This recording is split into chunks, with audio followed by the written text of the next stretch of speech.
141তম জন্মবার্ষিকী আমি তাকে শ্রদ্ধা করে স্মরণ করি। কিন্তু দুঃখ হয় এই বাংলাদেশে আমরা রাজনীতিকে কি দেখতে পাই, দুঃখী মানুষের কথা বলার জন্য আজকে রাজনৈতিক লোকেরা নাই। আপনার আজকে রাজনীতি করে কারা? আগে রাজনীতি করতে শ্রমিক মেহনতি মানুষের রাজনীতি ছিল, এখন পুঁজিবাদ, চাঁদাবাজ, শিল্পপতিরা রাজনীতি করে। সেই কারণে আজ আমাদের এই বাংলাদেশের রাজনীতি অঙ্গনে ভালো ভালো রাজনৈতিক লোকেরা আসতে পারে না, কারণ এই কালো টাকার কারণে তারা আজকে দূরে সরে রয়েছে।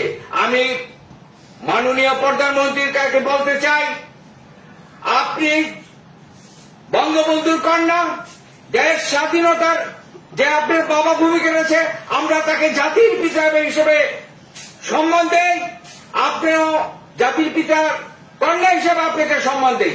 কিন্তু আপনার দলে এমন অনেক রাজনৈতিক লোক রয়েছে যারা দেশে চক্রান্ত লিপ্ত হয়।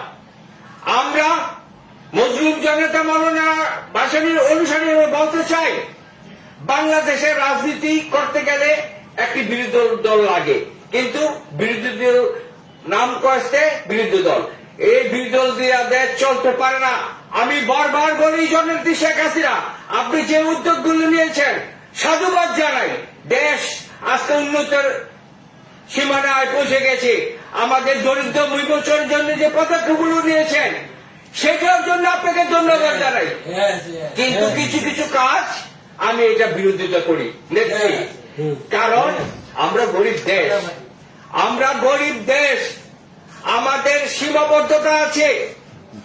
এই যে পদ্মা সেতু করেছে, এই পদ্মা সেতুটা একটা বিরাট একটা বোঝা, কারণ আমরা গরিব রাষ্ট্র।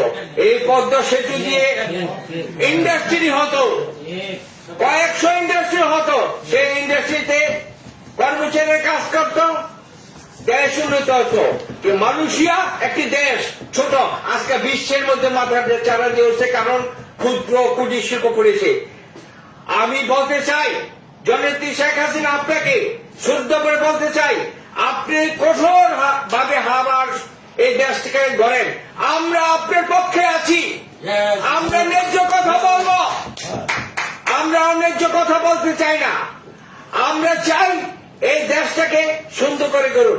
আপনার বাবার সোনার বাংলার স্বপ্ন দেখেছিলেন, সেই সোনার বাংলা কি স্বপ্ন পূরণ করে পেরেছেন জননেত্রী শেখ হাসিনা? এখানে চিনি চোর, গম চোর, আপনি ঋণ চোর, এগুলি হচ্ছে। এটার থেকে আপনি সুষ্ঠুভাবে দেশ পরিচালনা করেন। আমার একটা অনুরোধ নেত্রী, আমরা মৌলানা ভাসানীর লোক হিসেবে বলতে চাই, হুজুরকে একটু সম্মান দেন।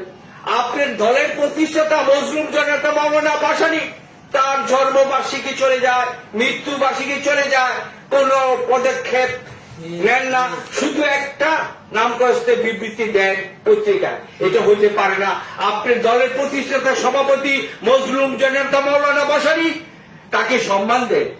যে গুণীর কদর করে সেই গুণী হয়, যে ভালো নেতার সম্মান করে সে ভালো নেতা হয়। আমরা ভালো নেতাকে সম্মান করি, আমাদের কোনো কষ্ট নেই, দুঃখ নেই। আমি একটা স্পষ্ট ভাষায় বলতে চাই, আমরা স্বাধীনতার পক্ষের শক্তি, আমাদের কোনো শত্রু নাই। যারা দেশের জন্য মঙ্গল কাজ করবে তাদের আমরা শ্রদ্ধা করে স্মরণ করব। আমি আরেকটা লোকের নাম বলতে চাই, এই যে মেয়ে ওসমানী সাহ, দুঃখ লাগে। স্বাধীনতা ভূমিকার সময় তার কি ভূমিকা ছিল, সেই নেতার নাম আজ নেই। মুক্তিযুদ্ধের সর্বদনাই ছিলেন এই যে ওসমানী সাহ, তার মৃত্যুবার্ষিকী জন্মবার্ষিকী চুপে চুপে চলে যায়। এই কি দেশ? এখানে কি মানুষের মূল্যায়ন নাই? আর আমরা তো ছোটখাটো একটা নেতা। আমি বলতে চাই, কোনো দুঃখ নাই, কষ্ট নাই, যে কোনো রাজনৈতিক দল করুক, মত পার্থক্য থাকতে পারে, তাই বলে তাদের মূল্যায়ন হবে না, এটা আমি ভাবতে পারি না। আমি জননেত্রীকে শ্রদ্ধা বলে স্মরণ করি।